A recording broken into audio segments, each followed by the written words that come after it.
tonight's guest wishes to remain anonymous. With that in mind, I'm just going to call her Kai. Kai, welcome to the show. Thanks for having me, Vic. It's great to be here. Well, it's great having you. Thank you for your time. Kai, please give us a brief bio on yourself. All right. Well, my Navajo name is Kai. I'm a quarter Navajo, as well as a few other nations. And obviously, with my European ancestry, I am a very avid hunter. I love to hunt. I literally live on the land. I've built my home in the middle of the forest here. I raise cattle and horses. It's just, me in the woods and my 2 dogs and my wonderful husband. We enjoy the woods. I've always been that way. I never really took too much stock into cryptids until I was about 12 and 13, and that's kind of when it hit. And it kind of hit for some scary reasons. Yeah, I'd say they were scary reasons. And that's one heck of an introduction you had, too, as the listeners are going to hear. And also, too, so that I'm really impressed. Most people, they just buy their homes and move in, but the fact that you built yours, that's really impressive. Yeah, it's been kind of a love endeavor between me and my dad, and with my husband kind of coming in literally when we met last year and started kind of becoming an item. I literally had no floor. It was 2x6s. I had 2x4 walls, no roof, no nothing. And with his help and my dad, we've actually made it now to where it's a home. Well, that's great. Yeah, not only have you built a nice home for yourself, you've built a great life. So, like I said, I'm impressed. You had your first Dogman encounter in January of 2009, but you had a lot of Bigfoot encounters before that. Did you know about Dogman when you had that first encounter with one? Actually, I did not. And all of my Bigfoot encounters, Vic, actually happened well after almost all of my Dogman encounters. I was just, being that one kid of cool believers. Yeah, man, there's got to be something out there. But at the time, at 12, I was not somebody who watched a lot of, werewolf movies or anything like that. Mama tried. She tried to raise me Christian, so I was a Disney kid. That's my knowledge. So I had no clue about Dogman other than my cousins running around saying, "Get in the house before the Dogman gets you." And I'm like, the what? It never hit me that there was something out there like this. Wow, that's rough. So you go from Disney movies to having multiple encounters with Dogman. Yeah, that's a rough transition. It wasn't no piece of cake. Oh, I'm sure it wasn't. Your second encounter happened in 2018, 9 years after you had that first one. Was the first encounter still on your mind when you had the second one, or had you suppressed it? I had actually completely buried it to the point where I didn't even really fully remember it until I was considering writing in to the Dogman Encounters website and submitting my report. I had suppressed it. It wasn't even in my mind. I wasn't thinking about it. I just kind of figured, okay, well, these nightmares I'm having are just that. They're just nightmares. It's just okay. But no, it was kind of a rude awakening when everything hit me all at once. Well, I'm sure it was. At first glance, it might sound like a great idea to try to suppress a traumatic experience like that, or I guess in your case, traumatic experiences, but it just doesn't work. It does ultimately come back to haunt you. So, as you know now, it's much better to face it head on and just deal with it rather than try to suppress it. Oh, yeah. You never told your parents about any of your Dogman encounters, but you did tell them about the ones that you had with Bigfoot. Why is that? The reason I did that is because, I'm going to start off by really saying that I never really told my dad about any of them because I would test the waters and bring it up, but I'd never say that I saw him. And the reaction I'd get from him was he would just laugh at me. And he still calls me crazy because he says, "Oh, the reason you're scared of the dark is because of all the shows and stuff you listen to." And it's like, Dad, I'm not scared of the dark. I'm scared of what's in the dark. It's not the dark itself. My mom, on the other hand, Bigfoot was easier probably to swallow. And even then, it took me forever to come clean to her. And when I did, I honestly was ready for the absolute ridicule that I'd gotten from everybody else. Well, it goes without saying, I'm so glad that you can at least talk with your mom about it. No. From what I understand, you live close to a place with a pretty ominous reputation called the Dudgeon Swamp. Okay, so I got to be delicate with what I say about Dudgeon Swamp because I actually have a cousin who is a descendant of the Dudgeons. And what it was is this is a swamp not too far from where I live. I can literally hop on a horse and be there in a half hour at a walk. But what Dudgeon Swamp is, it's a very large chunk of land that is now split up, but it was all owned by one family, the Dudgeons. And these guys were notorious for getting into fights with the neighbors. Actually, I think there was one, they actually went to jail for it. But their pigs, they got loose and they got onto the neighbor's property. And Mr. Dudgeon started a fist fight with the neighbor. And Mrs. Dudgeon actually hit the neighbor in the back of the head with a shovel. But there was all kinds of things. And there ended up with the kids, there was incest, and it got nasty. And there's supposedly bodies buried on the property. But like I said, I gotta be careful with what I say about it because we do have family that's still in this area and she can't seem to get away from the past and what had happened, even though it has nothing really directly linked with her other than the name. Wow, yeah, that does sound like a really good area to stay away from. You're an avid coon hunter, and coon hunters obviously hunt at night. How did that first encounter that you're going to tell us about tonight affect your interest in coon hunting now? Honestly, Vic, oh, that's crazy. My yard light just turned on. Honestly, I have not done any coon hunting since then. I have flat out refused to go coon hunting at night. I don't like to be outside at night. You know, I'm not scared of the dark. I'm a little freaked about what's in the dark. But I mean, you know, I stopped coon hunting. I flat out stopped coon hunting. And as far as deer hunting has even gone, this is something else I catch flack for, but I do not go outside in the dark. I will not go out to my stand in the dark. It is almost shooting light by the time I start moving around, which deer hunters will sit there and they'll say, well, then why hunt? Because I still want to hunt. But if something's coming at me, I want to see what it is. I'm not going to get snatched in the dark and become something's supper. I will not go out in the dark, even with a .308 rifle, which is what I carry.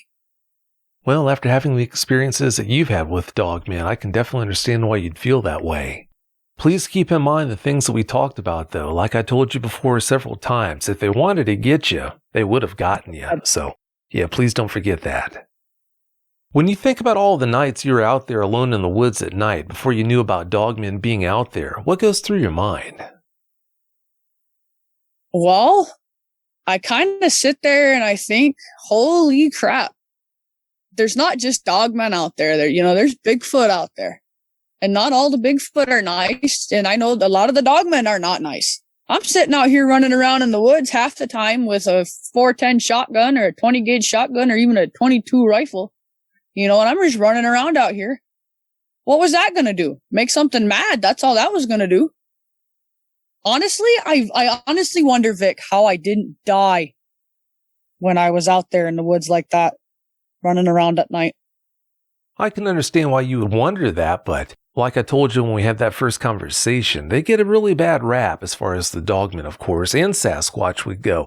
Because of how they look, because of their size, because of their implements, they get a really bad rap for how dangerous they actually are.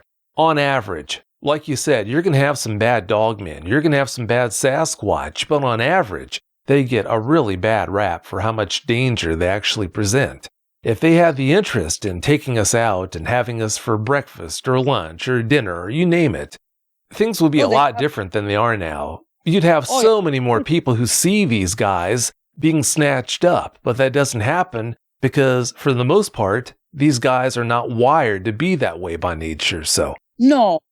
But another thing, too, Vic, is something else I'd like to mention about this area, and another reason that I'm sitting here thinking, I could have died. It's not just because those things are out here.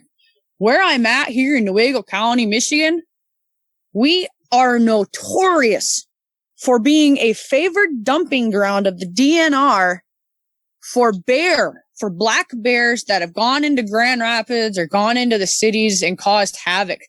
So it's not uncommon to see a black bear with 2 ear tags and a radio collar walking around out here. So it's not even really just the Dogman and the Sasquatch that kind of, you might have to think about, but we've got bear, and these are big bear. Like we're known for some of the largest black bears in the state. Oh, yeah, I can understand why you'd have all that angst then. All right, Kai, please tell us about your encounters now. Give us every last detail that comes to mind. Oh, boy. So, like Vic had mentioned, back in January of 2009, I had gone coon hunting with my 3 best friends, who 2 of them happened to be my cousins. I was actually not supposed to be coon hunting that night. I had gotten into some trouble at school, and I was grounded. So my parents told me, I don't want you going anywhere tonight. You've in trouble, and you need to learn something. Well, me being 12, I decided, I don't want to just sit here. It's a full moon night, man. We want to go coon hunting. So the boys, they give me a holler, and I said, all right, you guys, I'll meet you down at the corner of our road at about 10:30, 11 o'clock. Okay, we'll let it get good and dark. We'll let the parents go to bed. So I climb out my window with a 410 shotgun. It's a single shot Rossi. It's a change out. You could take the barrel off and put on a 22. So I had the 410 on there, and I had a bag loaded with shells. Like, I could have started a 410 war. I had so many shells on me, but I was expecting to get a lot of coons. So I go trucking down the road at 10:30, 11 o'clock at night, and I meet the guys, and they got their 2 walker hounds in the back of the truck in the dog boxes. And Clayton, who's one of our friends, he had the dogs. He's like, all right, man, you ready to go? I think we're going to go up there by the tall pines tonight. And that's about 7 miles from the house, 8 miles from the house as the crow flies. So we're all in there. Garrett's driving. It's his truck. He's 16. Matt, his younger brother, he's 14. I'm 12. Clayton's also 14. And we all just kind of grew up in the same area, and we all ran around and raised Cain together. So we're going down the road, and we get there, and we start hunting, turn the dogs loose instantly on a coon. And we're running these coons left and right, and we finally work our way about 5 miles back south in the tall pines. And, we get a mess of coons. I think we had like 12 by then. So we bring them back to the truck, and we put them in the bag, and it's like, man, it's only about 12:30, We ain't even been out here for an hour and a half yet, and we're already loaded with coons. Well, I think it was Matt. He had the brilliant idea of going hunting to the north. And if you go north into the tall pines, what'll happen is 4 miles in, you'll hit a draw. And about 20 yards beyond that, you go down into a valley that's got a lake in it. And we never hunted around by that lake, and we never ever got as far as the draw, because half the time there wasn't coons. Well, he wanted to go hunt it. So we kind of meandered that way. We walked the 4 miles. Again, we're loaded with coons. I probably had about 3 of them. And it was getting kind of deep. We had about 1.5 feet of snow on the ground at the time. So Garrett, he's about 6 foot at the time. I hand him my stuff because I'm only 5'3", and shoot, I'm waddling through the snow at this point. So I hand him my coons, and we're walking. And the dogs take off, and we're getting close to this draw. And they take off. They're on a hot streak. Well, Clayton's up in front because it's his dogs. I'm following behind Clayton, and I got Matt and Garrett kind of walking side by side behind me. And we're going, and we get about 20 yards from this draw. And we're just, we're walking up on it because the dogs, they dip down in there. As soon as they dipped down in there, everything went dead silent. 20 seconds later, we have 2 walker hounds, Amos and Russ, come screaming out of that draw. Now, these dogs aren't scared of nothing. These dogs have treed black bear. They've treed bobcat. These dogs, they're big dogs. These aren't your normal black and tan coon hounds or your blue tick coons. These are big dogs. People use these walker hounds to hunt cougar out west to get them off of cattle ranches. So these dogs, they're not scared of nothing. But these dogs, they come flying out, and they're screaming. And we're like, what in the heck are they screaming about? Well, not even 5 seconds after they pop out of the draw running towards us and go flying for the truck, that's when we see this thing come up out of the other side. And at this time, from the other side of the draw is only 25 yards away. And what I saw that night forever haunts me at this point, because it came up over the draw on two legs. I'd say it was probably about 450 pounds. Shoot, it might have even been 500. I'd estimate the height. Oh, shoot, no.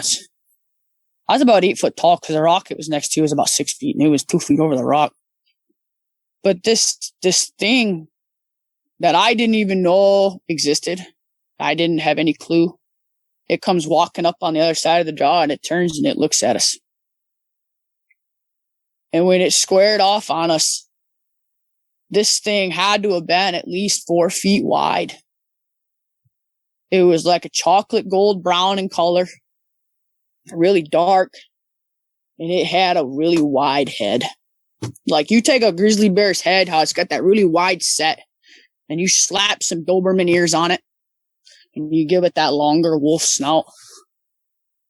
And when it opened its mouth, I forgot to tell Vic about this in the pre-interview, but this thing which saw us, man, it gave a growl.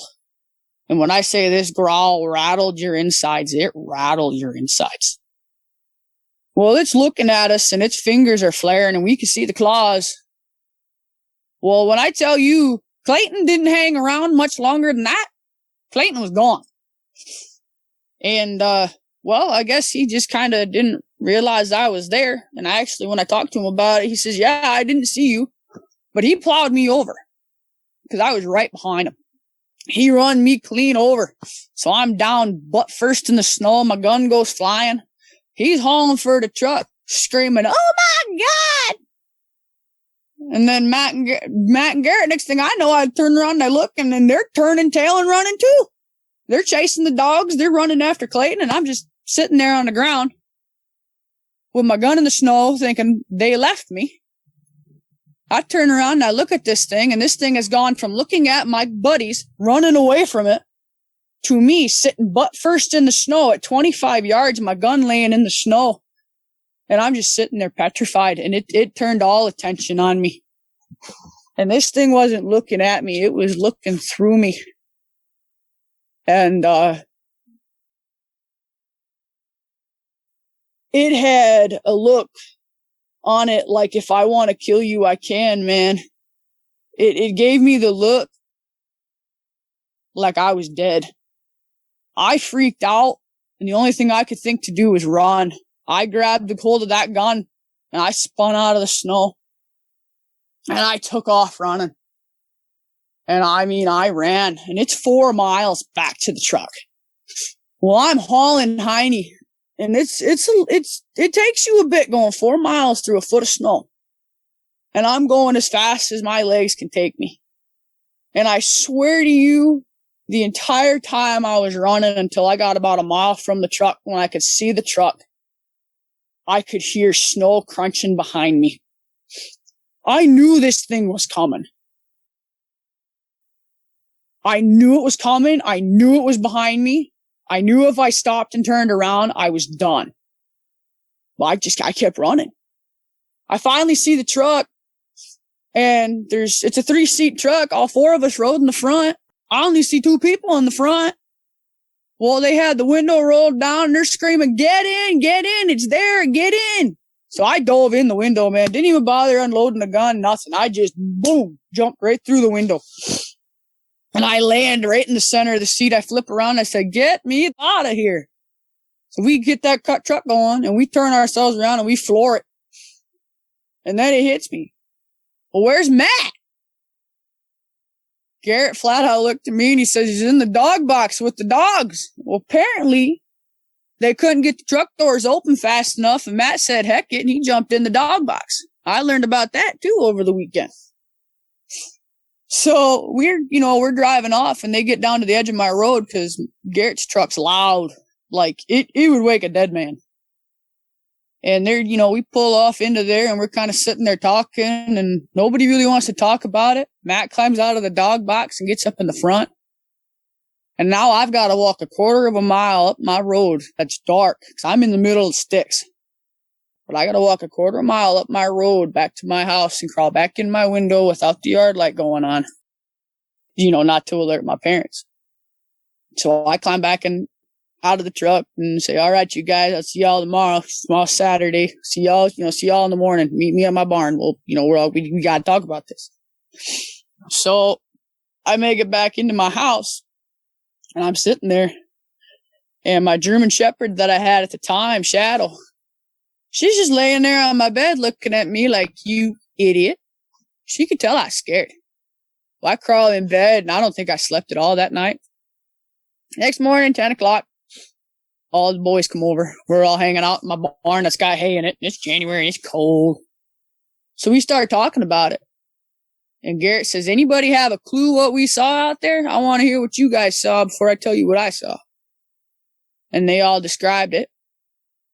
And the variation of descriptions didn't happen.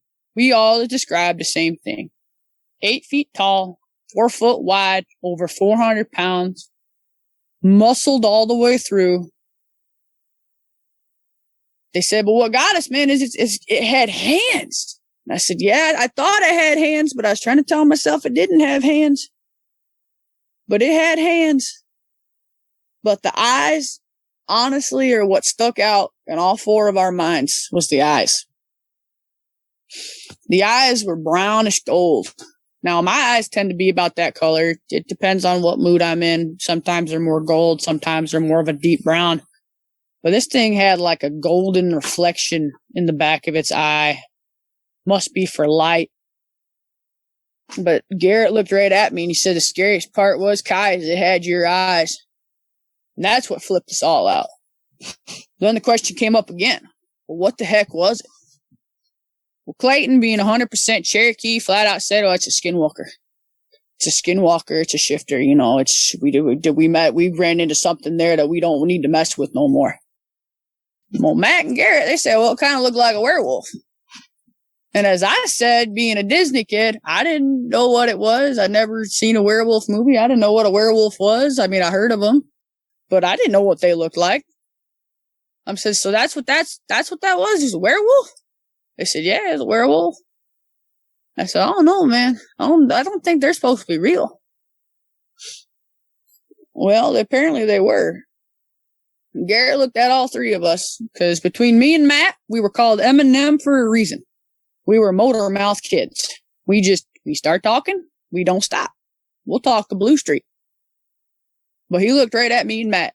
He said, you guys don't say a word to nobody. We ain't telling our parents. We ain't saying nothing. If they asked us if we went hunting, yeah, we went hunting. How good was the night? Good night. Got a lot of coons. But we're not saying anything about this. And we left it at that. So about a year goes by, just about, not quite. We were in the next school year. I was in 7th grade. And our teacher, we had, half the class was off on a field trip, and we were the kids that got in trouble too much, so we didn't get to go. The teacher says, all right, you guys, close to Halloween. It's October. Anybody got any scary stories or true stories, like ghost stories you all want to tell? Well, one of my cousins, they're talking, and she says she saw a Bigfoot, which I don't doubt her. And then I said, all right, well, I'll bring on my story. And I told them. And when I say, everybody in that classroom laughed at me and said, oh, I was just seeing things. I said, no, I'm not. Well, you watch too many werewolf movies. I said, I've never seen a werewolf movie. I am watching Disney movies. I don't watch werewolf movies. I don't watch scary movies. I don't like them. They freak me out. And they're all sitting there laughing at me, and the bell rings, and, they're all going out of class laughing. And, I'm about ready to bawl. My teacher looks at me and she says, well, you probably saw something, but it's probably not what you saw. If I were you, though, kid, I wouldn't say anything about that again to anybody. Don't go talking about that. People already call you the crazy woman and the wild woman of the woods. We don't give them another reason to make fun of you. I was a bullied kid. So after that, I didn't say a darn thing. I completely suppressed it. I said, man, if just talking about it is going to get me laughed at, then there's no point. And I completely shoved it in the back of my head. I never talked about it again. I forgot about it. And in the meantime, Garrett and Matt, they moved back down to Arizona with some of their family out back on towards the res. Clayton and his family, they moved to Florida. Honestly, Clayton never hunted coons again. And Matt and Garrett are like me. They don't go outside at night. So years go on, about 9 years pass, never had another incident, put it in the back of my head. At this time, though, I'm kind of getting more into Bigfoot, it's a possibility and thinking how kind of cool it would be. Well, September rolls around of 2018, and this was 2018, man, that was a good year. I was having a good year in the rodeo, me and my horse, Justice, good old boy, we were doing great. And we were out, running a 8-mile stretch for some endurance training. It's just some, fun time. So I don't sour him out on the barrels. At this time, I had Smokey, my big boy. He was just a little pup. Well, not really little if you want to call it 89 pounds little, but to me, he was little. And we're going down and we're about 8 miles from home as the crow flies. And we're sitting up there on the top of this hill and we're just kind of looking over this cow pasture, just kind of enjoying it, taking a good breather. The dog's tired. I'm tired. The horse is a little tired. And we got a ways to go home. So we're sitting there and next thing I know, Smokey's looking towards the field and his ears are direct forward and he went flat to the ground. Like laid completely flat to the ground, as flat as he could get. I mean, I thought he was just going to dig a hole and bury himself. That's how he looked. And then I noticed Justice's ears had flipped forward and they were locked onto a target and every muscle in his body tensed up. Now, what Justice is, he is a 13-hand Kiger Mustang and he's a dark bay. Beautiful boy, smart boy. I've tracked bear on him. I've tracked cougar. I've tracked coyote. I've hunted off of him. I've gone deer hunting with him. There's nothing that scares this horse. All of my animals are this way. There's nothing that scares them. So when my horse is tensing up and my dog is laying down, I know something's up. So I'm thinking, all right, well, maybe it's just one of these big bears coming out. And I'm looking and sure enough, I see this black nose stick out. I'm like, oh, cool, man. That's a bear and it's only 75 yards. I can get a good look at this sucker. And it comes walking out. And it ain't looking right. That ain't no bear. The head's too big, ears are too tall, and the body's it's still coming. Holy smokes, this thing's still coming? And before I know it, I literally am looking at a wolf-like creature that's standing probably 4.5 to 5 feet at the shoulder on all fours coming across this field. And it was black, man. It was blacker than black. Like you take the darkest night, middle of winter, no moon, and you make it 10 times darker. It was that dark. Sunlight was shining on it, and it wasn't even reflecting on it. No, bear, you get light on a bear's fur and it'll reflect. Sometimes it'll reflect blue. Well, this had no skin reflection whatsoever. No hair reflection whatsoever. It was just black. Like it just absorbed all that light. And my horse is standing there, tense to holy godness. I'm sitting there shaking like a leaf. The dog's laying flat on the ground, and this thing's just cruising through the field like no care in the world. At the time, I'm sitting here thinking, oh my God, don't let it see me. Oh my God, don't let it see me. Well, I'm pretty sure it knew we were there, but I guarantee you it didn't care. And it just kept right on going. Went from west to east all the way across that 75 acre. It was about a 75 acre field, but that's the long ways to it. It was probably only about 3 acres wide. And it crossed that 3 acre field in about 20 seconds. And that was just at a casual walk. But it clearly had a MO to go for the end. And when it went out of sight and we didn't hear it moving and, the horse wasn't reacting, the dog wasn't reacting, we spun around and we beat feet all the way back home. We made what should have been about a 3-hour run. We made it home in 30 minutes. And a 3-hour, good trot on a horse and making it home in 30 minutes, that's hauling. I guarantee you, man, that dog was going flat out. There was a few times we actually had to stop for the dog just to let him catch up. That Mustang, he didn't want to stop. He didn't want to stop. I didn't want to stop. That dog sure as heck wasn't going to stop. We'd stop, wait for him. He'd blow right past us. We got home. I put the horse up, kind of cooled him down some, put him in a good spot where he'd had some air, but wouldn't get too cold. Dog's laying on the ground, tongue lolling, ready to pass out.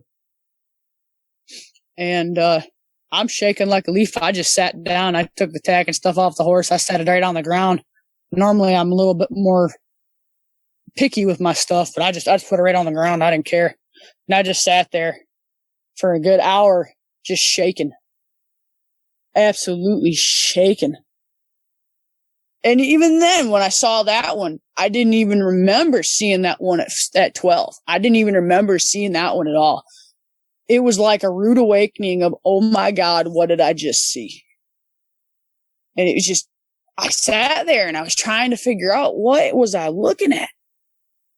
But it's like the shoulders were higher up than the back end. And this thing was thick. Like, it wasn't like anything like what people like to describe Dogman as. It's not like, some of these pictures that Vic has on his YouTube. This thing was thick. Like, this sucker was eating good, man. Like, if there was cows or something coming up missing around my place, around this area, I guarantee you it was because that thing was eating them.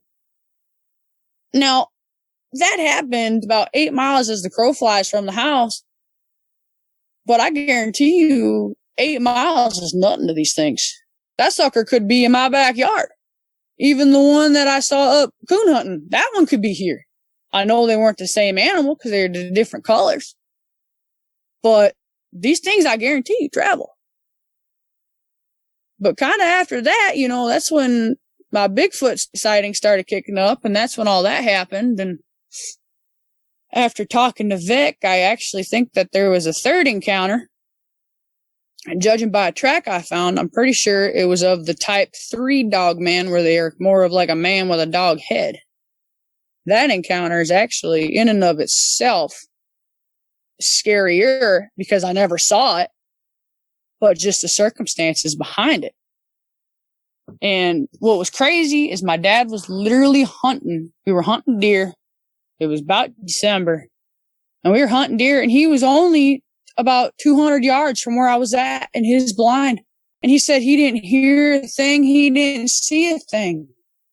He says, all I saw was your heater light come on. That's all I saw. But man, when I tell you I was scared then, that scared's an understatement. So I'm walking out, and it's about a half a mile on my grandma's property out to where we hunt. And I'm walking out. I got a half a mile all the way to that blind. Dad's is about just over a quarter of a mile. It's right in between them. So his blind's about 200 yards from mine. And I crawl up in my blind, thinking, oh yeah, it's going to be a good day. But I still had that really off feeling, like when you walk in the woods and it's just something's not right. Well, that's kind of how it felt. And I get in my blind, and the dimensions on this blind it's a solid metal blind. It's literally built on a piece of plywood. So it's 4 foot wide, 8 foot long. I got a hole in one side of it that's only about 2 feet wide, and that's our door. And getting into that, it makes some god-awful noises, especially when it's metal and it's catching on fabric. So it makes some good racket. So if there's a deer in the clearing, they're going to hear about it. So I get up in there, and I'm hunting with a 308, 168 grain black coat tip, 30 cal round out of a 308 rifle. So I hunt with a model 600 Remington. So it's a very short stock. They're brush guns. And I'm in there and I'm hunting. And that's got about 150 yards shooting power when you're shooting a lighter round. I'm not even in this blind for 5 minutes. And all of a sudden, the brush explodes like something's going through there with a bulldozer. And it's going back and forth. And it's getting closer. There's a couple of times that I could have swore I saw something rush right past my blind. Now, I'm scared out of my mind. Normally, I won't turn my heater on because it's loud. I won't turn it on because I want to hear stuff waking up in the morning. Well, at that time, I was so desperate for light, I turned on my propane heater. I moved my chair up into one corner where I'm staring at the door, and I'm praying the entire time. Now, my rifle holds, it's a 4+1. So it's got 4 in the mag and it's got 1 in the chamber. We always load up with 5 shots. So I'm sitting there and it's like, man, I'm looking at this door. Whatever's out there sounds big. It ain't going to come in the windows because the windows are only 6 inches. But that door's big enough, something might try. And I'm sitting there thinking, man, I've got 4 shots to put into whatever tries to come in. And if it don't go down in 4 shots, then I better keep this last one for me because I'm not going to sit in a box and get mauled. I was fully prepared to go out in a blaze of glory. And I sat there with my back up against that wall well into daylight before I finally turned my chair around and turned my heater off and kind of sat there shaking. About noon rolls around that day and I crawl out of my blind and I walk back into the thicket behind the blind because I was going to go back around my dad and go grab my phone out of the car, but I can't walk right past him because then he'll know I'm, out walking around when I shouldn't be. And what really scared me the most was at 20 feet behind my blind in the thicket, I saw this track. Really wide up in the front. You could clearly see the 5 toes, but they had like a claw on them. And then the heel came back, really narrow heel. And it didn't come off to one side or the other. It was like straight in the center of the whole track, just big print and then zoom, straight back. And that track was about 12 inches, maybe 14 inches long. And my foot, I classify myself as a big foot because, I wear size 10 in women's, but, I got a fairly large foot and it's fairly wide. My foot came nowhere near close to the size of this. And that's when it hit me because I'm looking right at my blind. I'm looking at this track and it's like, man, this thing was a little too close for comfort. So, that was about all for the Dogman, really, until last weekend Sunday. Well, not this past Sunday, but, the Sunday before. I had already talked to Vic. We were getting ready to do the interview for my Bigfoot sightings. And I was hanging out in my kitchen. My husband was up at my parents' place taking a shower because we don't have running water over here. And I'm sitting there and I'm singing, I'm singing in Nordic because I know several different languages and I love singing in them because they're beautiful. And I'm sitting here singing and I notice my dog is nowhere near my door. He's laying right smack dab in the middle of my kitchen, and I've got a small kitchen. Our house isn't very big. It's only 12 foot by 20 foot. It's small. Like if something really wanted to come in, I've actually pushed down my door hard enough where I almost pushed it out of the frame, but it really wouldn't take much for something to come through my walls like the Kool-Aid Man and go, oh yeah, and it'd be over. But he's nowhere near the door. And it's unlocked, because my husband's supposed to be coming back anytime.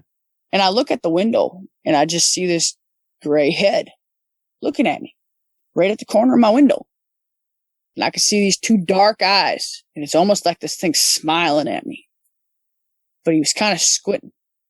Had this really fluffy gray head with the Doberman straight up ears and little tufts on the end, and he's just looking at me. Well, no doubt in my mind, I ain't going to sit there and go, what the heck is, I already knew what it was. I'm looking at my unlocked door. I can't lock it because I don't want my husband, getting stuck outside with this thing. My yard light's on. This thing's standing here. I just blew it off and I went upstairs because I knew if I got afraid and I acted afraid and I ran upstairs that it was probably, going to get a raz, and who knows, maybe come in my house and see if it can get more of a raz. Well, I just went upstairs and I sat up there and I waited. Not even 3 minutes later, my husband walks out. And I'm sitting there thinking, man, please let this thing be gone. Please don't let this thing be waiting on this porch. Don't let it be here. But it was gone. And it hasn't really come back. And that I'm glad for. But it seems like no matter what I do now, these things keep coming back. And they're always around. So I've just kind of got to accept the fact that I'm not just in Sasquatch territory. I'm in Dogman territory. And these things are here. And they ain't going to go anywhere. Because when the Bigfoot leave for deer season, the Dogman comes walking right in. Because we're in October now. The Sasquatch, they've gone down into the swamps because they're getting away from the hunters. Well, now it's the Dogman's turn to come up here and wreak havoc. So I really don't think this is going to be the last time I see one. I don't think it's going to be the last time I see that one in particular.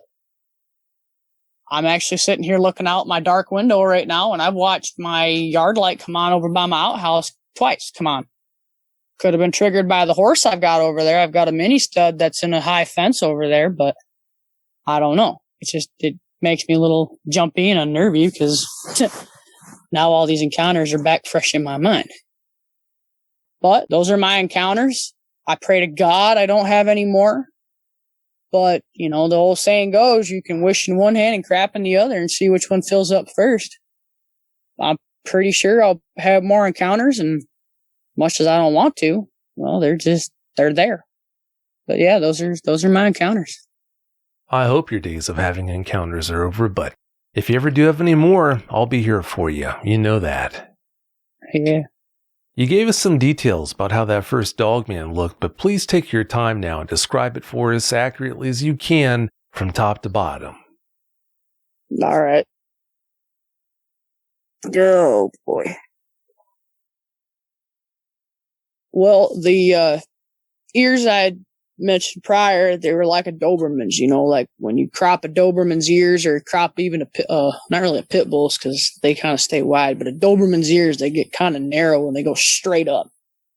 Well, these things, if their ears they were upright, they would have been straight up, but because this thing was mad, its ears were kind of cocked off on a 45. And they had the little tufts on the top. Well, the head, it was real broad. I've heard people try to describe them like a German Shepherd. Well, I own 2 of them. And I'll tell you right now, this ain't no Shepherd. You ever look at a bull mastiff, how they got that really wide set head?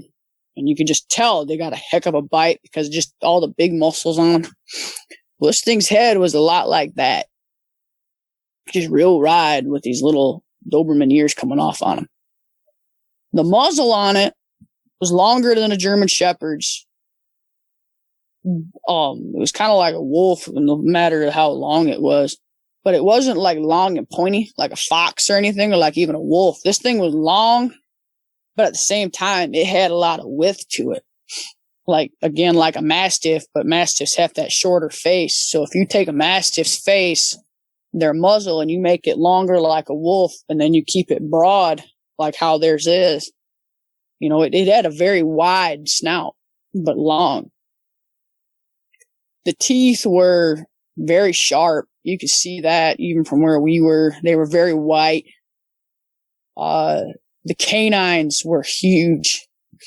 The only thing I could really even describe them is like if you looked at a lion and you took the canines out of a lion or a tiger even, and made them even a little bit bigger than that. The top ones kind of came out a little bit. They didn't go straight up and down. They kind of came out to the sides a little bit.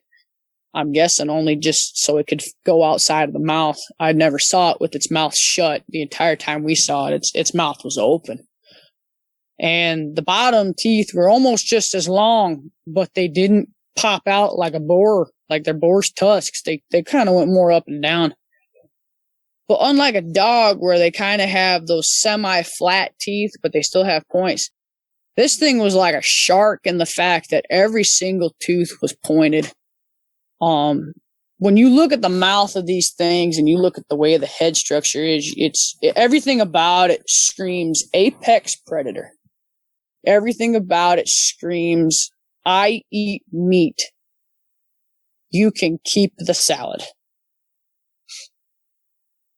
And it's just, you got that big head, a lot of teeth, and it goes down kind of into this really fat, thick neck. And that fat, thick neck sits right on top of very wide, very strong shoulders. This thing made Arnold Schwarzenegger look like a pipsqueak. I mean, this sucker was built. You could clearly see the pecs. because the hair on the chest was a little thinner. You could clearly see the abs, but it wasn't real lean like it came into a tapered waist. This thing you could tell it was eating good. This thing was thicker. It wasn't just fluff. This thing was thick. You could see the biceps, the triceps. It was very much male. Like, there's no mistaken male anatomy. It was definitely male. The legs on it were overall extremely thick, like basically what would be considered the thigh muscle. They were huge. Like, you take some of the biggest wrestlers, professional wrestlers, like from WWE, you take the Big Show and how big around his legs are. I don't even think his legs were as big as what this Dogman was. And the legs, they were just so thick. And when you get past the legs, you get to the hocks, the haunches. Well, those weren't exactly small either, but you could tell that it wasn't loaded with muscle. It was bone. This thing was thick bone. You could just see the heavy frame underneath this animal to even just support all this muscle. And the feet, the bottom feet, they were paws. They were dog feet. They were huge, and they had some pretty nasty cutters on the end of them. Now, I'm saving the best for last, y'all. Basically, I've gone from everything except the hands. This thing didn't have paws. This ain't like a dog. It doesn't have front paws. This sucker had hands. You take a raccoon's hands or a possum's hand, and you blow it up. Coons tend to be kind of long and gnarly, like witches' hands. Possums are fat and stubby. Well, this thing had fatter hands, but it was still long and gnarled. And the claws that came off the ends of these things were probably a good 3 to 4 inches long and kind of hooked in like a hawk's talon. And they were black. They weren't nails. They weren't dog toenails. They were like bear claws or hawk talons. They were long and they were sharp. Like, if that sucker took a swipe at you, he could probably decapitate you and completely strip you of your innards and no problem whatsoever. So that was always kind of frightening in and of itself. Just remembering how the claws looked in the hands. And the hands were so big. I can remember how big the hands were. Like, if it wanted to palm my face, it could palm my face like a basketball, like Shaquille O'Neal can palm a basketball. It would be like that. And it could probably reach almost its fingers from past one temple to the other and probably dig its fingers right into my head. And it could easily rip my head right in half, if not, a third of my, 3/4 of my head right off all in one go. They were huge. The arms were huge and they were longer. The body was just massive. I mean, it almost kind of looked like a grizzly bear, but instead of all that fat and fur, it was like muscles. It was extremely muscle. Like that, it just blew our minds. And even when I talked to Matt and Garrett and eventually Clayton, they flat out said, yeah, it was ripped. It looked like a bodybuilder. It was huge. Honest to God, I hope I never see that thing again. But it was just huge. It looked more muscular, Vic, than what your one photo is, or your one illustration is that one lady did. It's not the American Werewolf one. It's the other one that you normally have on like the front pages of your YouTube channel. It was bigger than that. It was more muscular than that. That's about the only way I can really describe that one. Is it was bigger. Yeah, that must have been quite the sight to see. No one should have to have an experience like that. I'm so sorry that you had to go through that. That's horrible. Yeah. When you got up after Clayton had knocked you down, Kai, and saw that Dogman staring at you from the other side of that draw, how close was he to you?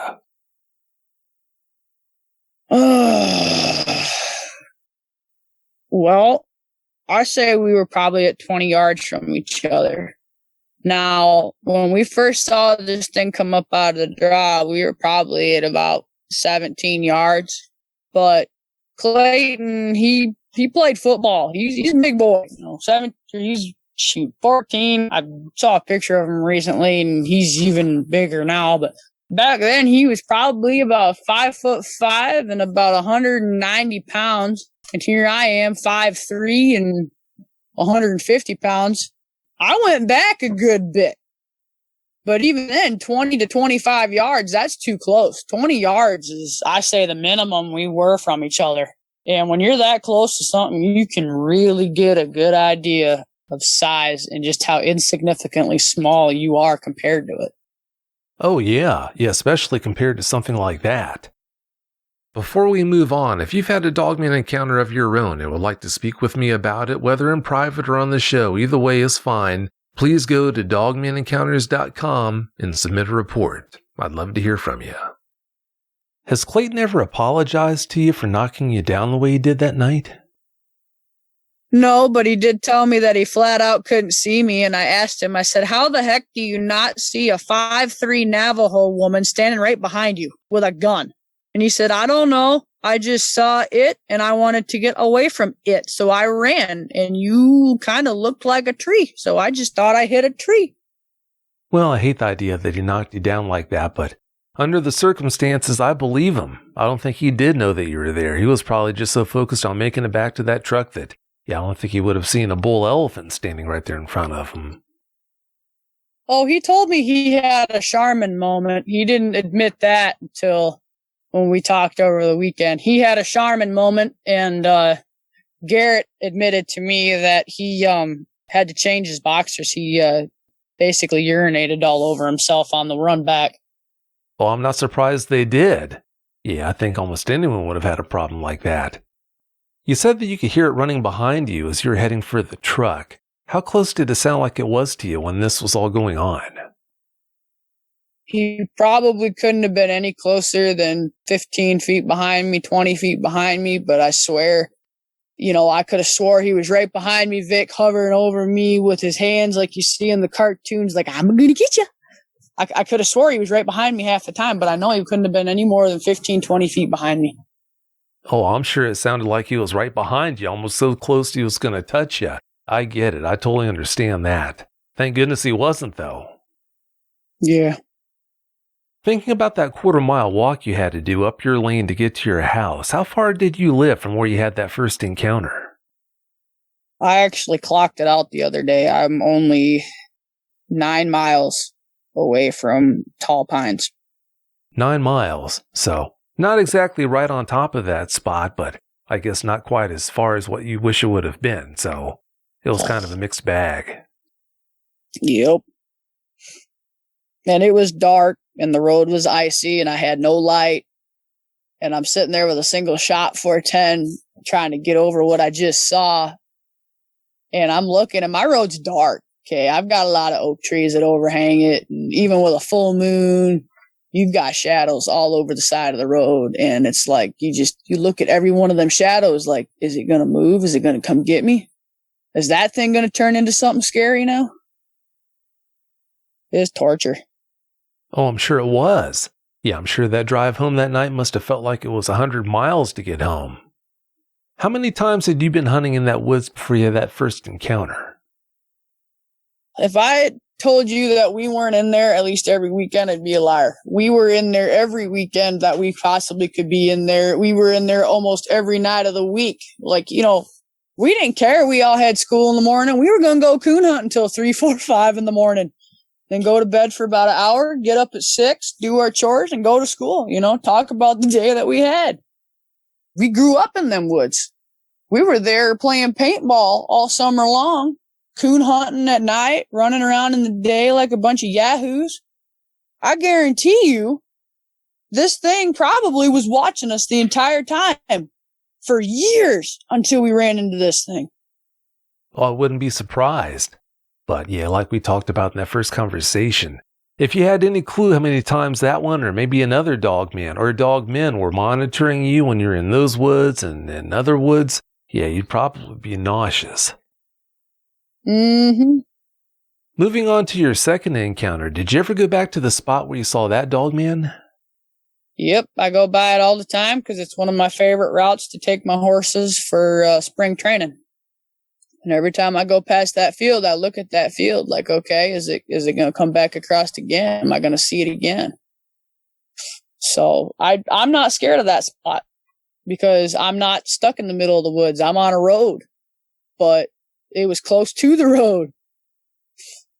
But I can't be afraid of that spot because it's got a lot of hills and it's got good ground and it's just amazing training. Well, I'm so glad you're able to get back out and ride your horse and do things like that you used to love to do. Did anything ever happen when you were riding home that day that gave you the impression that Dogman was following you? My horse was very much on edge the entire gallop home, and so was the dog. He never did quite calm down. He didn't even calm down for about 2 weeks after. It wouldn't surprise me if this thing followed me home. But at the same time, if it did, it never caused any problems. It never showed its face or anything like that. It kept itself pretty well in the shadows. It's just all of my horses, and I've got 11 of them. All of my horses at the time, they were all jumpy. I had another Mustang rescue that I had, and she would lose her marbles at random points in time in the day. I couldn't lock any of the horses in the barns at night. They'd kick the stable walls. But there was never any tracks. There was never any indications that something was trying to get into these animals. It's just they were very unnerved. Even the dog wouldn't go outside at night to go to the bathroom. Poor guy, he had to hold it all night. Wow, that's rough. That's really rough. Did it ever do anything that gave you the impression it actually knew you were there that day? I mean, at the time, like when I talked to you the first time, Vic, I told you like it had no clue that I was there. I got so lucky. But even after talking to you and thinking I'm back on it, it had to have known we were there. I mean, it had to have known. There's no way that something is going to walk out and not look around. I mean, you look at a deer. When a deer walks out of the woods, they're getting ready to come out of the woods and they're standing there at the edge. I've watched them stand stock still for sometimes an hour. And they will sit there and they will watch for any sign of movement. They'll test the air. They'll look. They want to make sure that there's nothing there that's going to get them. Well, if you're a big predator and you're hunting and this thing looked like he had a MO, you are not going to just run out in the field willy-nilly and maybe run up on what you want to eat for supper that night. You're going to stand there and you're going to look. So I bet you my bottom dollar that he was probably sitting there at the edge of them woods, watched us roll up and start pausing and, chilling out before he decided to even make a move. There's no doubt in my mind he knew we were there. It's just he could care less about us. Oh, I'm sure you're right. You drew 2 sketches for me that I'm going to post on the YouTube version of tonight's show. As I post each one for the listeners, please tell us what we're looking at and what we need to know about each one. All right. Well, I don't know if it's going to be the first one or the second one, but there's one where this animal is standing upright, what looks like next to a rock on the side of a hill, and there's, horizontal lines in the background. Those are to represent kind of what kind of pine trees we were dealing with. These are the telephone trees. They got them planted on these big farms, and they're all nice, neat in rows, and they all get big, and then they come through and they cut them down. Well, when this thing came up out of the draw, it was standing right up in front of some of these. And that rock, like I had mentioned earlier, was about 6 foot tall. That was one of our favorite rocks to go and climb around on and mess around with. And thinking back on it now, Vic, we were always seeing animal bones down in there. That's probably its stinking feeding ground. But the first picture where it's standing upright, you can kind of get a better idea of the size and just kind of how the face looked. But I mean, this thing was massive. And I guess the boys went back. They told me this weekend, but they went back and they took a measurement about 2 weeks later. You could still see the tracks. They were a little faded, but you could still see the tracks. I think they said they measured about 7 inches wide and about 8 to 9 inches long, and they were full canine tracks. The rock was about 6 feet high, and this thing towered above the rock. by at least 2 feet. So that's the first picture. And then the second picture is basically of the crossing. And you can see what I mean by the shoulders were up higher, the front limbs were longer, the back end, I mean, it was thick. These things were muscles. These are not lean and mean. These things are built, and they can tear your face off if they want to. I mean, there's nothing stopping these things. They are big creatures. But I had to use my charcoal, which I normally don't use much because it's such a pain to draw with. But I couldn't get the black as I wanted it unless I used my dark charcoal, my loose charcoal. So that's the second picture, and you can kind of see the pine sketches up because it came right out of some smaller pines. I don't know what it is with these creatures in pine trees, but they love pine trees. Probably for the same reason Bigfoot do, and that's just for cover. But they were thick, they were built, and both of them had hands. You could see the hands coming up above the grass. The back feet were always canine. And it's just, you look at them, they kind of look like this long wolf and big built and fuzzy until you kind of look a little closer and it's like, okay, well, the arms are too long and, well, they've got hands. But neither one of these creatures had really long tails. Their tails were a little short. The first one was really short, like it was almost like a bobcat. And the second one's tail was a little bit longer, but it wasn't like, a husky or a malamute where it was really long. But it was longer than the first one. You've got talent. Those are some really good sketches you created. Yeah, well, Dogman's not exactly easy to draw because of how disproportionate they actually look. Because of how long the limbs are. My forte is always drawing like horses and dogs and, other wildlife where everything's proportionate and even and makes sense. Dogmen don't make sense. Nothing about them makes sense.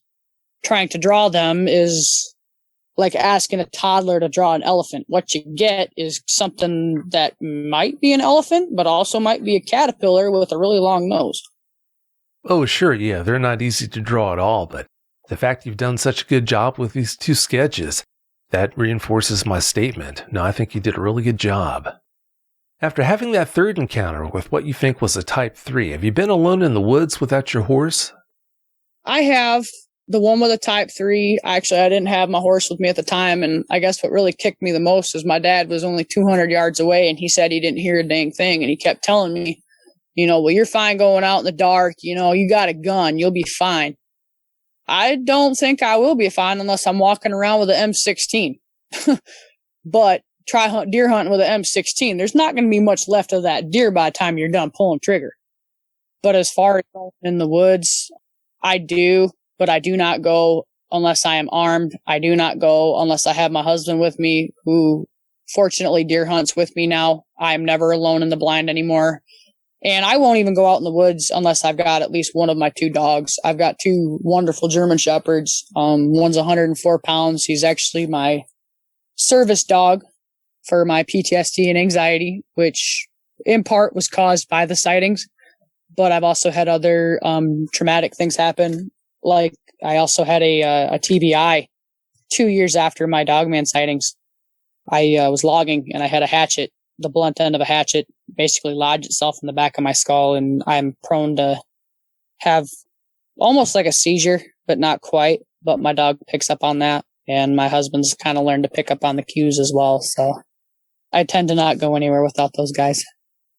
Well, that's a really good start, the fact that you at least go out into the woods with those dogs. You never know, down the road you might just be able to go back into the woods all alone, but, of course, only in your own good time. Yeah. Did the dogman that was looking in the window at you recently resemble either of the 2 first ones that you saw as a kid, or did this one have a totally different look to it? It kind of reminded me of the first one, but at the same time, it also kind of reminded me of the second one. I mean, it had that broad head like the first one, but the snout wasn't nearly as wide. It was narrower snout. I could basically see it from about mid-lip up. So what the bottom jaw looked like, how much hair it had, I can't really say much about it. I didn't get a good look in at the eyes either. But The eyes were dark, and I know it was gray. You could clearly see it was gray, and that the ears were pointed upright. And he's actually been kind of a reoccurring creature around here. My husband saw him 2 weeks before I did, hiding by the outhouse. And our outhouse is, not too far from our house. I'd put it at about 30 yards. So that's a little close.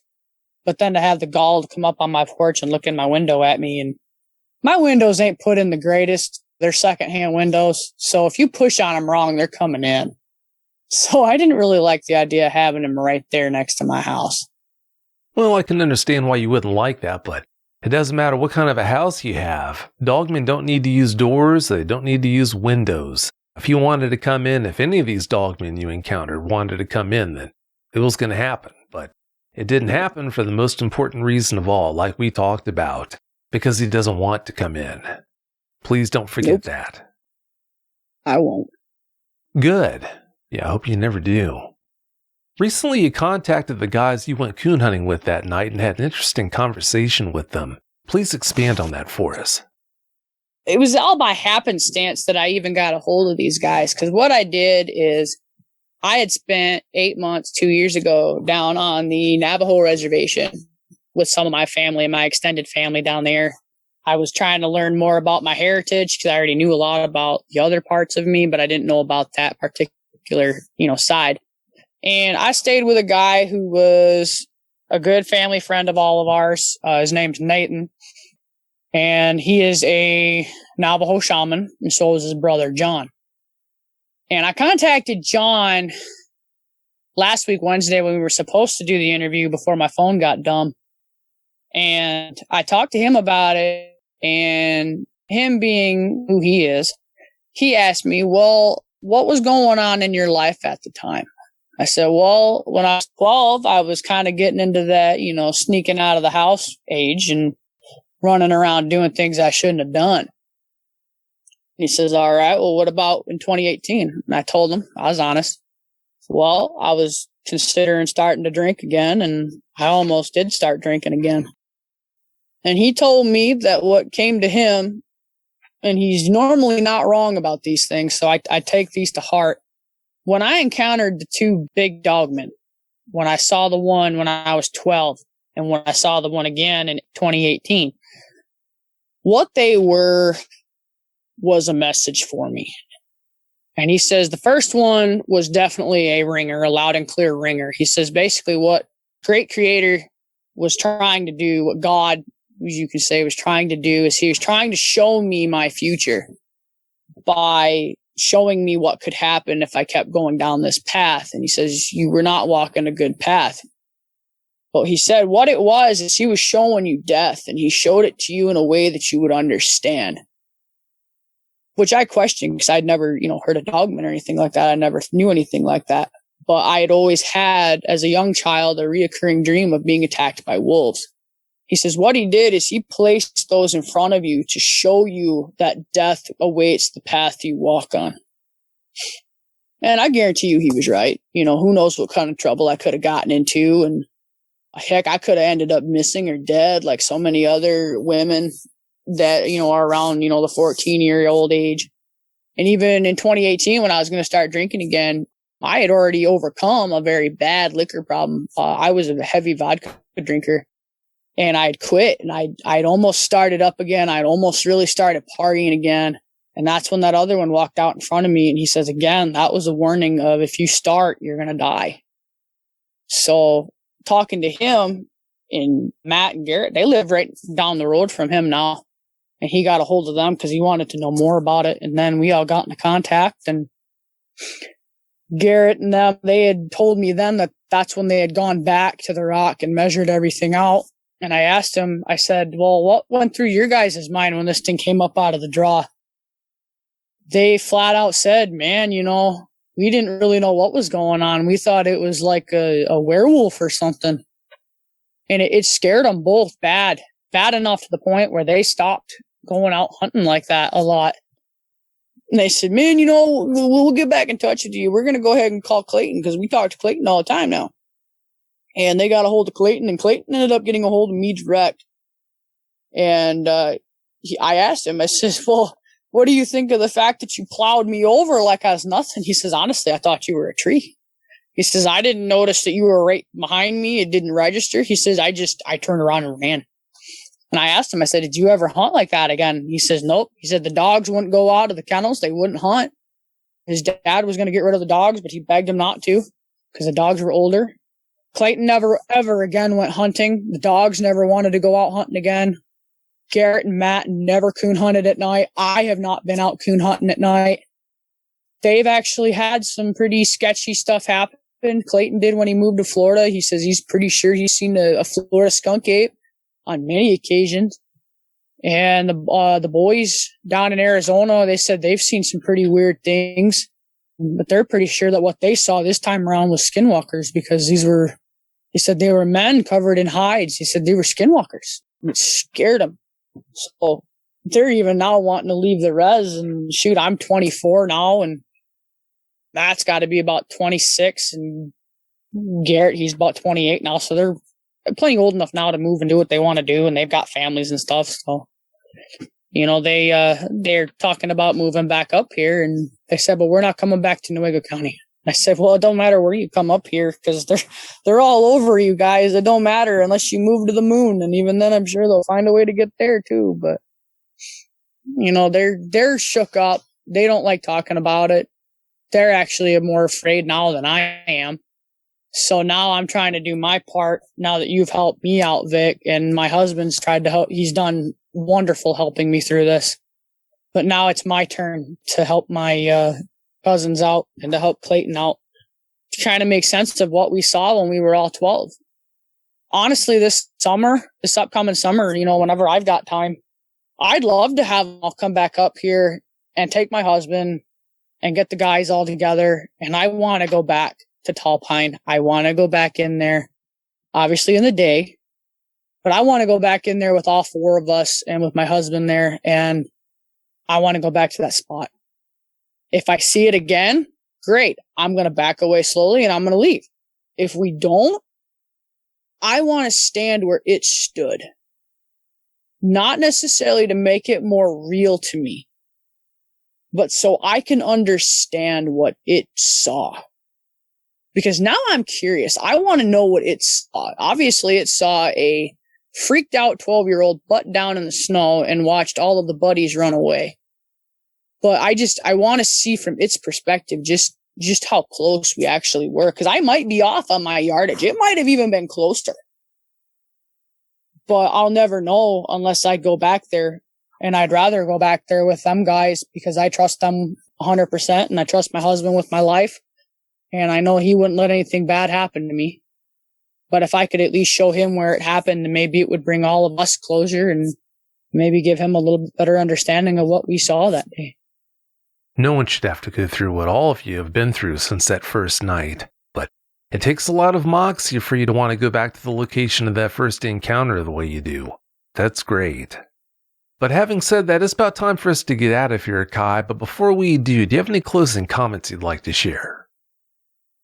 Other than basically, y'all just watch your back when you're in the woods, you know, don't go in alone if you can help it.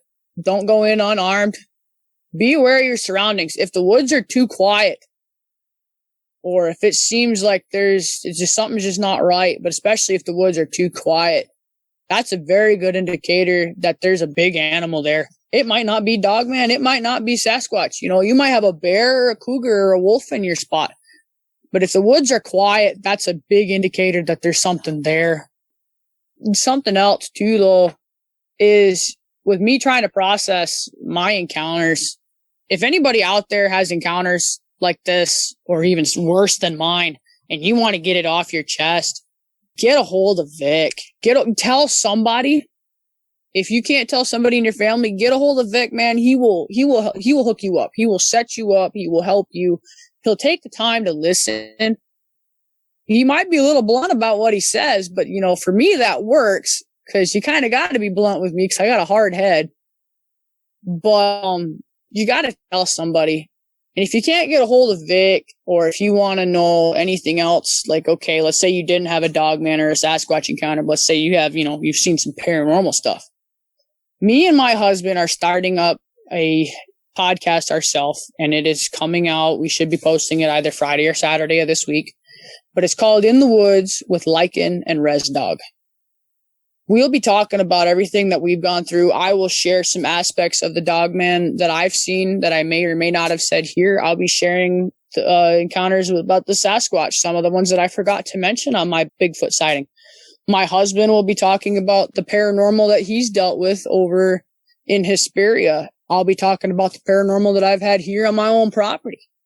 We're here to listen. We're going to share kind of everything that we've gone through so you understand that, you know, you're not alone out there. And trust me, people, you guys aren't alone. There's a lot of people out there that have seen these things and have never came forward because they're scared.